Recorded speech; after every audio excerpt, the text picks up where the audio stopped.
Lolos jalur MK aja bangga. Itulah yang dikatakan oleh para haters yang sekarang lagi diem dulu di gua. Karena timnas Indonesia berhasil lolos ke 16 besar. Dan ini tentu sejarah bagi sepak bola Indonesia, teman-teman. Walaupun lawannya berat juga di 16 besar, yaitu Australia. Tapi kita bahas dari sudut pandang penikmat sepak bola, bukan pengamat sepak bola. Alhamdulillah teman-teman, ini Jumat berkah. Berkah banget ya, Alhamdulillah timnas Indonesia bisa lolos ke 16 besar dan ini begitu sejarah bagi sepak bola Indonesia. Walaupun dari hasil jalur MK, bukan mahkamah, maksudnya Makasih Kirgistan. MK itu Makasih Kirgistan ya, bukan yang lain-lain sebelumnya. Oke, lanjut teman-teman.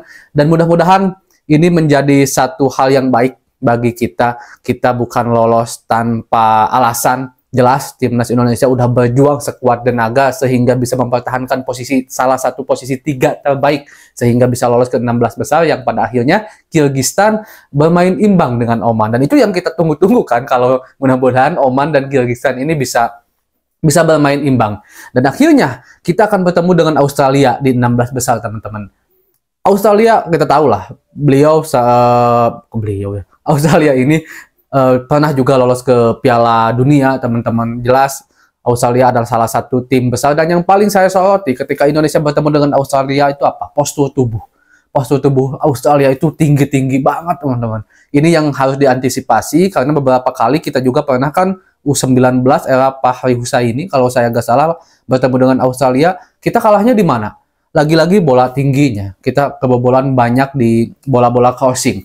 Nah, ini hal yang harus diwaspadai juga oleh timnas Indonesia, walaupun kita juga sekarang punya pemain belakang yang bisa dibilang bersaing untuk bola-bola atas. Ada Justin, ada Elkan Bagot, juga ada Sandy Walsh, ada Shane Fatinama juga dikasih andanya diturunkan. Tapi kita akan bahas melawan Australia nanti. Kita akan bahas dulu bagaimana perjuangan timnas Indonesia. Ini merupakan sejarah. Ini merupakan sebuah kejutan juga kalau tim underdog, tim yang ranking FIFA-nya itu kedua paling rendah di Piala Asia bisa lolos ke 16 besar. Ini jelas kebanggaan bagi kita. Bagi saya tidak salah dan bukan berlebihan jika pemain timnas Indonesia merayakan itu di hotel saat mereka memantau pertandingan Oman melawan Kirgistan. Ini juga jelas sebuah kebanggaan bagi kita karena kita belum pernah lolos ke 16 besar. Dan akhirnya sekarang lolos ke 16 besar di Piala Asia. Ini sebuah sejarah dan ingat mereka adalah pemain muda. Saya yakin Australia juga ketar-ketir melihat timnas Indonesia yang mereka itu underdog. Pemain-pemainnya masih muda, pemain-pemainnya mungkin tidak sehebat mereka, tetapi bisa lolos ke 16 besar. Ada kekhawatiran yang lebih saya yakin dari Australia itu sendiri. Nah, saya setuju dengan apa yang dikatakan oleh Coach Sinteyong, bahwa Tuhan melihat siapa yang bekerja keras. Timnas Indonesia sudah bekerja keras selama ini. Mereka dipersiapkan bahkan dari jauh-jauh hari, bukan hanya ketika TC di Turki, bukan.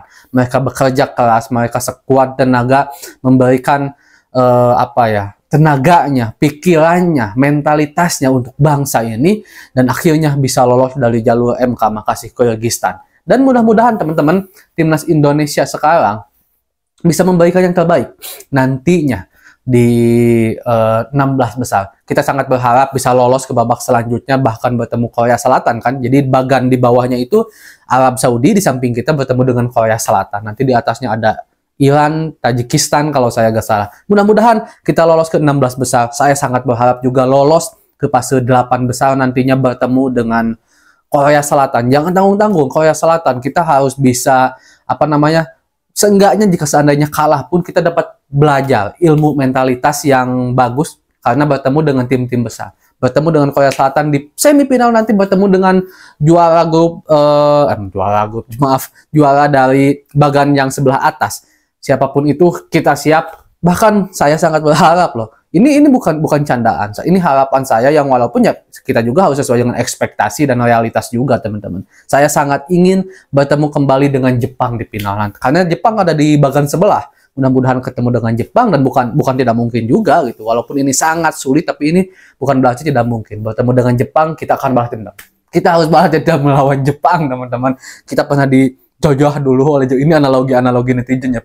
Kita pernah dijajah dulu oleh Jepang, akhirnya diusir dan kita pernah dikalahkan oleh Jepang, nanti harus dikalahkan juga sama timnas Indonesia di final nanti. Mudah-mudahan aja. Ini bentuk kesenangan aja dari saya selaku penikmat sepak bola yang sangat menginginkan timnas Indonesia bisa berprestasi. Tentu saya bangga, apalagi saya dulu pernah bercita-cita menjadi pemain bola, hanya sampai tingkat kabupaten kota aja gitu kan. Alhamdulillah punya prestasi dikit sehingga sekarang mungkin menjadi orang yang memantau lah, menikmati sepak bola. Ya mudah-mudahan aja timnas Indonesia bisa memberikan yang terbaik, teman-teman. Ini sekarang hari Jumat, saya juga ngasih tahu teman-teman untuk yang Muslim, teman-teman yang Muslim silahkan untuk pergi siap-siap hari Jumat ya. Jumatan maksud saya.